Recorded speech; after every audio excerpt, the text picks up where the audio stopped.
Subscribe करें और देखें एक दिल दहला देने वाली हॉरर स्टोरी। बिना घबराए बेल आइकॉन प्रेस करना ना भूलें।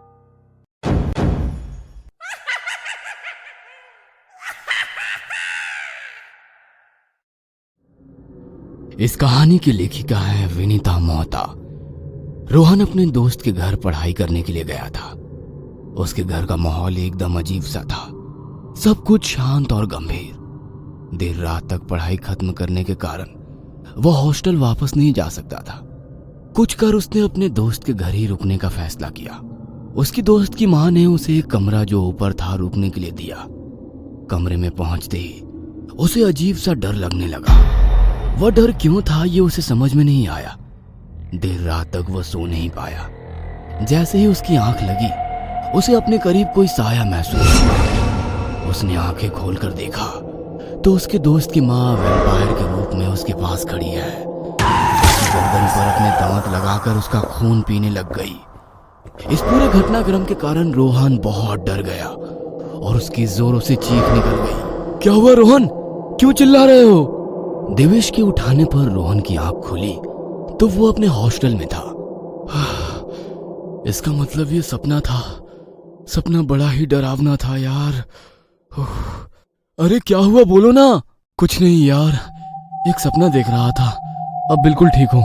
कहा था ना सोते समय भूत की फिल्म मत देखा करो, मगर तुम मेरी सुनते ही नहीं हो। अब डर गए ना, सो जाओ चुपचाप, सुबह हमारी क्लास है। अगले दिन रोहन पूरी तरह नॉर्मल था। पूरे दिन स्कूल की एक्टिविटी में व्यतीत हुआ।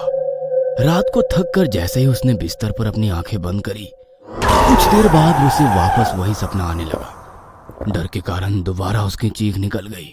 क्या हुआ? देवेश फिर वही कल रात वाला सपना। कहते हुए रोहन डर के कारण पसीना पसीना हो रहा था। अरे परेशान मत हो, ये एक सपना ही तो है, सो जाओ, कुछ नहीं होगा। मगर उस रात के बाद रोहन कभी भी चैन की नींद नहीं सो पाया। हर रात उसे वही सपना आता। उसे समझ नहीं आ रहा था कि आखिर उस सपने का उसकी जिंदगी से क्या कनेक्शन है। वही डरावना सा घर, वही कमरा और वही उसकी माँ वैम्पायर बनकर उसके सामने खड़ी होती थी। कुछ दिनों के बाद उसकी क्लास में एक रवि नाम का लड़का पढ़ने आता है। देवेश और रोहन उसके अच्छे दोस्त बन जाते हैं। एक दिन रवि उन दोनों को अपने घर पर बुलाता है। देवेश किसी कारण से नहीं जा पाता है। रोहन जैसे ही उसके घर पहुंचता है वह हैरान रह जाता है, क्योंकि वह वही घर है जो वह हर सपने में देखता था। लगता है आज सपना हकीकत बन जाएगा। आज की रात मेरी जिंदगी की आखिरी रात है। मगर जो कुछ भी हो, उस सपने की तह तक पहुंचना है तो घर में तो जाना ही होगा। डरते हुए रोहन रवि के घर के अंदर जाता है। अंदर पहुंचकर रोहन रवि के परिवार से मिलता है, लेकिन वो तो सपने के परिवार से उल्टे थे। रवि का परिवार हंसमुख और मिलनसार था। कुछ देर बाद सब लोग खाना खा लेते हैं और रोहन बहाना बनाकर उसके घर में रुक जाता है। रोहन को रुकने के लिए वही ऊपर का कमरा मिलता है। रोहन उस कमरे में जाता है तो सामने वही औरत की फोटो लगी थी जो उसे सपने में नजर आती थी। वह तस्वीर उतार कर देखता है तो उस पर रति बाला लिखा था। रवि, ये कौन है? ये इस घर की पुरानी मालकिन है। दादाजी ने इनसे ही घर खरीदा था। क्या तुम ये तस्वीर रात के लिए यहाँ से हटा सकते हो? हाँ, क्यों नहीं। रवि तस्वीर हटा देता है और उसे स्टोर रूम में ले जाकर रख देता है। रोहन कुछ देर तक रवि से बातें करता रहा, फिर दोनों उसी कमरे में सो गए। आधी रात को तेज बिजली कड़कने लगी और दूर कहीं उल्लू के रोने की आवाज आ रही थी। बिजली की गड़गड़ाहट से रोहन की नींद खुल गई तो रति बाला उसके बिस्तर के पास खड़ी थी। डर के कारण रोहन की चीख निकल गई। क्या हुआ? तुम क्यों चीख रहे हो? यहाँ पर अभी कोई था। रवि ने चारों ओर नजर दौड़ाई पर वहां पर कोई नहीं था। शायद तुम्हें वहम हुआ होगा। रोहन सारी ओर देखने लगा तो उसे भी रति वाला कहीं नजर नहीं आई, लेकिन तभी उसकी दोबारा चीख निकल गई। उसने रवि को दीवार की ओर इशारे से कुछ दिखाने की कोशिश की। सामने का नजारा देखकर रवि भी चौंक गया। रति वाला की तस्वीर वहीं पर टंगी हुई थी। उन्हें समझ नहीं आया कि जो तस्वीर वे लोग स्टोर रूम में रखाए थे तो वापस ऊपर कैसे आ गई। दोनों सारी रात सो नहीं पाए।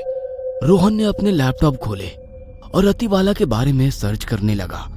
अचानक उसकी निगाह गूगल पर रतिवाला की तस्वीर पर गई। वहां पर लिखा था रतिबाला एक नर पिशाच। वहां पर उसके बारे में सिर्फ ऐसा लिखा था कि बिहार के पटना के पास एक छोटे से गांव में रतिबाला नाम की लड़की रहती थी।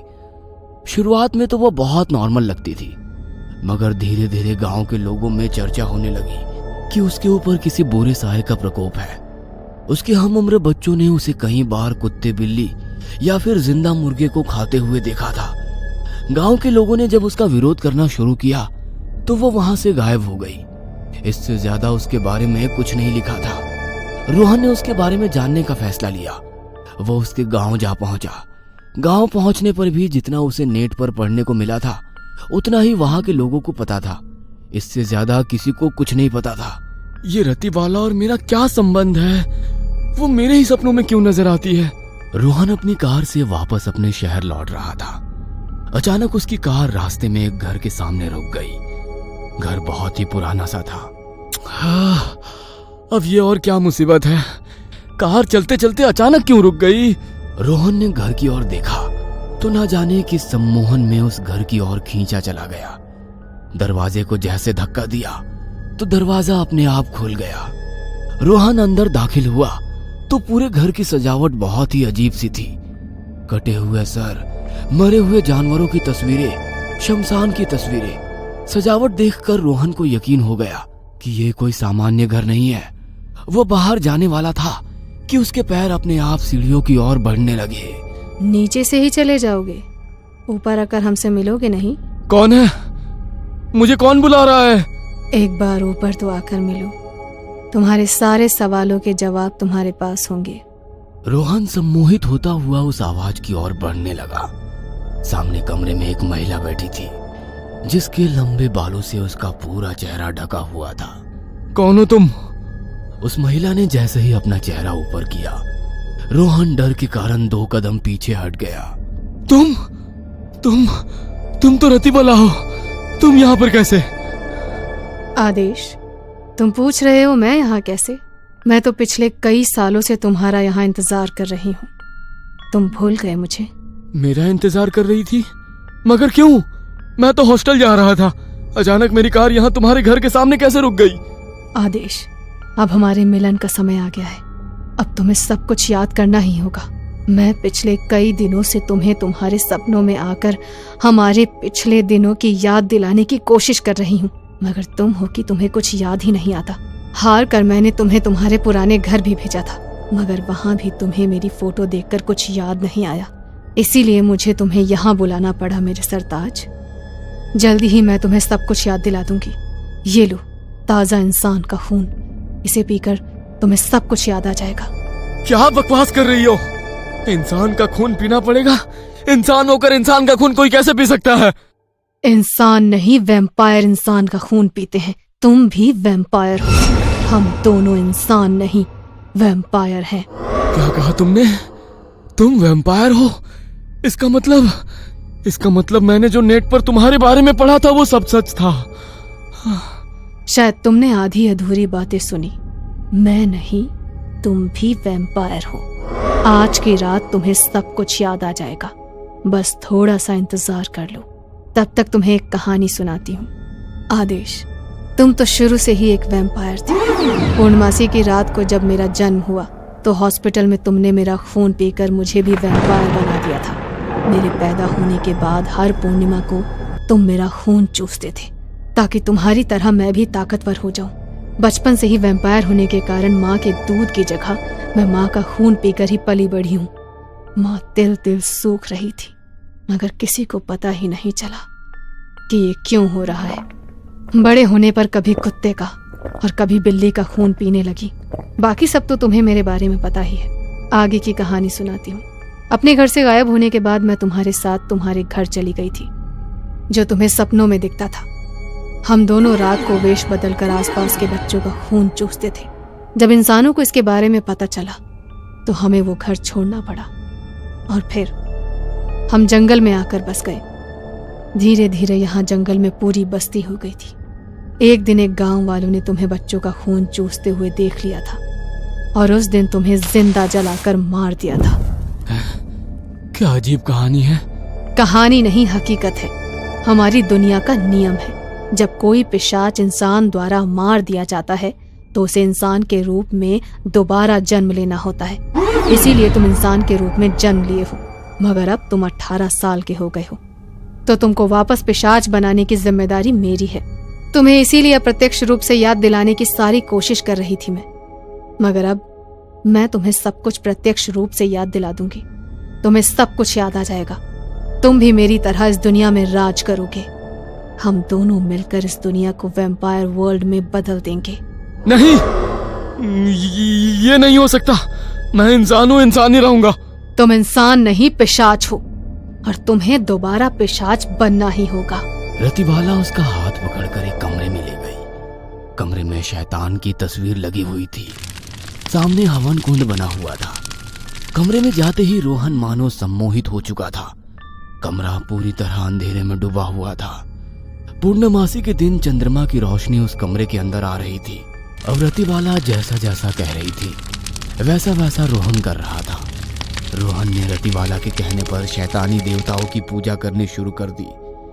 चांद की रोशनी जैसे जैसे बढ़ रही थी वैसे रतिबाला पूजा भी करती जा रही थी। जैसे ही चांद आसमान के बीचों बीच आया, रतिबाला ने रोहन को खून से नहलाना शुरू कर दिया।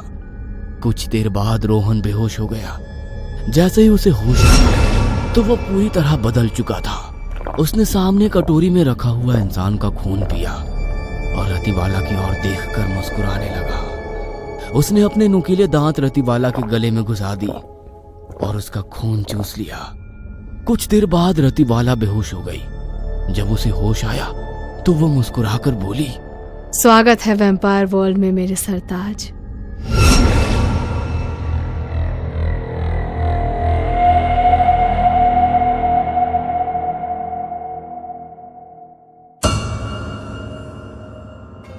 ये कहानी आपको अच्छी लगी हो तो हमें सब्सक्राइब करें, हमारा इंस्टाग्राम और फेसबुक पेज जरूर फॉलो करें। और हाँ दोस्तों, सब्सक्राइब करना भूलना मत।